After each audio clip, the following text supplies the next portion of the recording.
Mary was only 20 years old when her life was taken in the most horrific way imaginable. She was bludgeoned in the head. She was stabbed over 130 times. Mary was then bled out in a bathtub. All of Mary's blood went down into the Charlotte sewer system. Mary was then wrapped in plastic and hidden inside a mattress, while myself and my family and then members of the community tried to get to Mary. I myself was inside the apartment yelling Mary's name. Mary being in the ground dead. And she was so decomposed by the time they got her out of that apartment that we never saw her again. We couldn't look at her. I couldn't smell her hair, touch her face, hold her.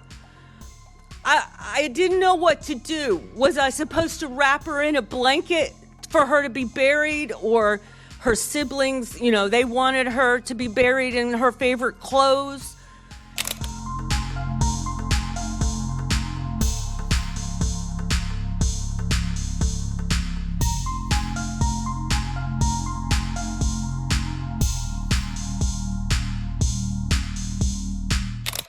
Members of the committee, thank you for allowing me to speak today. My name is Mia Alderman. I'm the grandmother of Mary Collins. Mary Collins. Mary was sadistically tortured. She was tortured. She was brutally murdered in Charlotte, North Carolina in 2020. This is 2025 and a half. Mary was only 20 years old when her life was taken in the most horrific way imaginable. She was bludgeoned in the head. She was stabbed over 130 times. Mary was then bled out in a bathtub. All of Mary's blood went down into the Charlotte sewer system.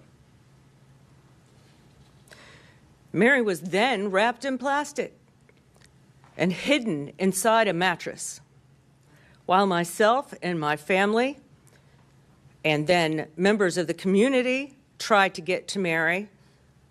I myself was inside the apartment yelling Mary's name. To no avail. I'm sorry. This is very difficult. I have it written out, but then as I sat here, I sort of decided that I needed to go a little further. Our family's now endured more than 5 years of waiting, and still her case has not gone to trial. 5 years is not justice. 5 years is torment. Every day of delay deepens the wound for our family and makes a mockery of accountability. What makes this even more unbearable is how the justice system has handled those accused of Mary's murder. Thank you. 2 of them were released on bond, as if their crimes were minor, as if they stole a candy bar or maybe broke in a car or something. One in particular, her name is America Ray Deal.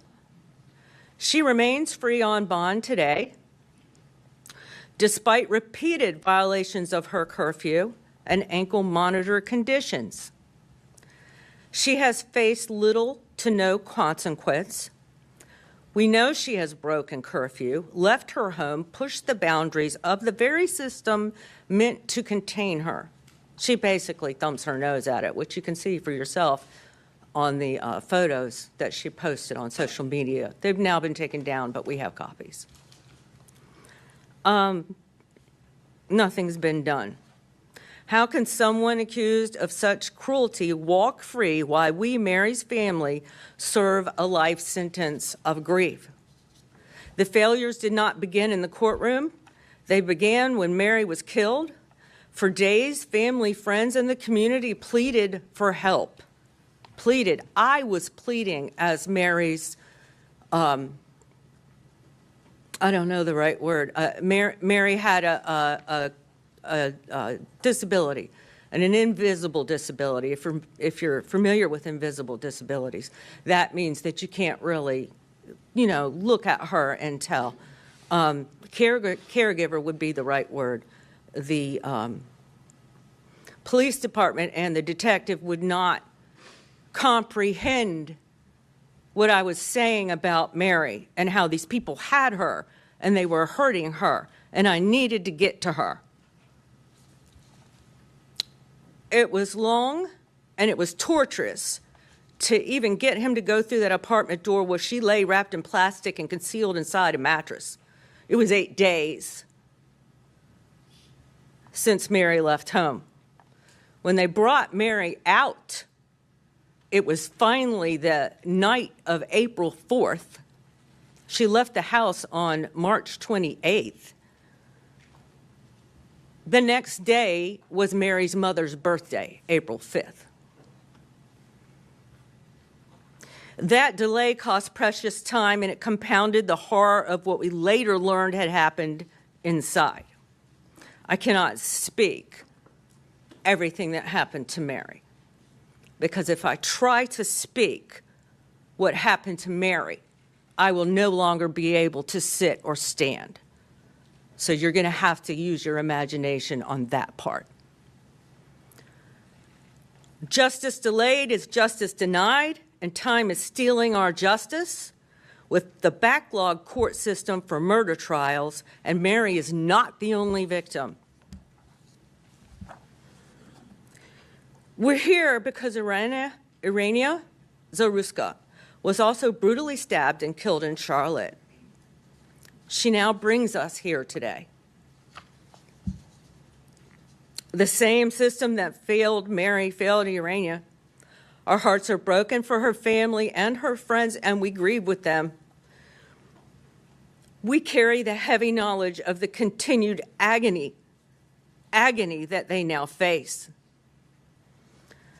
This is not just about 2 young women, it's about the justice system in Mecklenburg County, North Carolina, that is failing the very people it's sworn to protect. We need accountability. We need reform. We need to ensure that those accused of heinous crimes are swiftly prosecuted, that they're not allowed to be released on bond and just live their life. They get to go home and sleep in their own bed and party and have Christmas. And I wondered when they released America, did her mom get to smell her hair? Did she wrap her in a warm blanket at night? Because I think about that sometimes. Mary being in the ground dead. And she was so decomposed by the time they got her out of that apartment that we never saw her again. We couldn't look at her.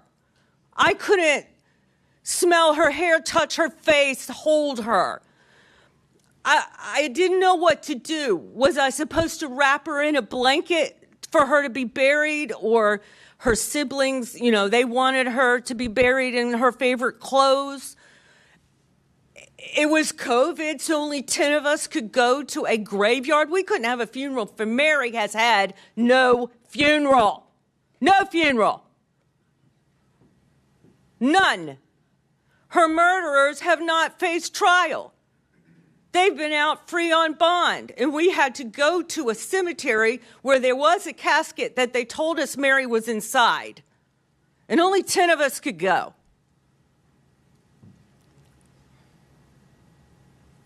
They shouldn't be allowed to be released on bond conditions where they violate the conditions of their release again and again without consequence, which is what America Deal has done.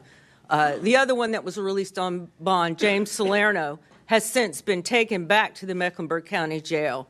Apparently, he was maybe too much for his mother to handle. I really don't know. But he's back in the jail now. But he was free for 2 years. And America has only spent a year in jail. So she's been free for 4.5 years. And she continues to violate. And we've contacted the DA's office. We don't know if the judges know that she's violated, but she should not be just free. She never should have gotten the bond in the first place. Mary was my granddaughter. Mary was my granddaughter. I'm sorry. Okay, I'm almost finished. She was a daughter, sister, family member, and friend. She was vulnerable. She was also full of life and trust, especially trust. That was betrayed, and her murderers exploited her trust. Our family has lived in anguish for more than half a decade. While those responsible have still not faced a jury, I sit before you today for Mary and for every family who has lost someone to violence and then has been failed again and again by the system that should deliver justice. I ask you to see Mary not as another case number, but as a voice calling out for change. Thank you for hearing me and for recognizing the urgency of justice that has been denied for too long. Thank you, Ms. Alderman.